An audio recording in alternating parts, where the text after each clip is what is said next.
Pemirsa, Badan Meteorologi, Klimatologi, dan Geofisika menyatakan curah hujan ekstrim terjadi selawas beberapa hari di wilayah Kalimantan Selatan, khususnya Banjarmasin.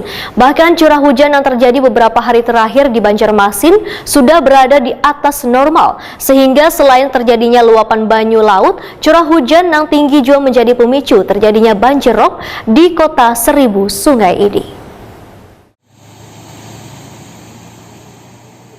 Badan Meteorologi, Klimatologi, dan Geofisika menyatakan curah hujan ekstrim terjadi selawas beberapa hari di wilayah Kalimantan Selatan, khususnya Banjarmasin. Kapasitas daya dukung lingkungan yang kada memadai menyebabkan sebagian wilayah terjadi banjir. Bahkan curah hujan yang terjadi beberapa hari terakhir di Banjarmasin sudah berada di atas normal, sehingga selain terjadinya luapan banyu laut, curah hujan yang tinggi juga menjadi pemicu terjadinya banjirop di kota Seribu Sungai ini. Demikian dipadahkan Kepala BPBD Banjarmasin, Fahru Raji wayah ditakuni Prima TV jelang tengah hari Senin 6 Desember 2021.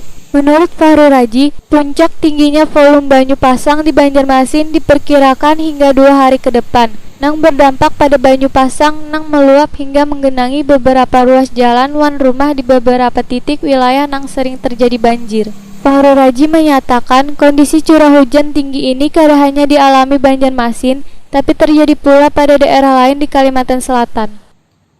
BMKG itu memperkirakan itu memang anomali cuaca di mana curah hujan itu sudah di atas normal, artinya abnormal dah.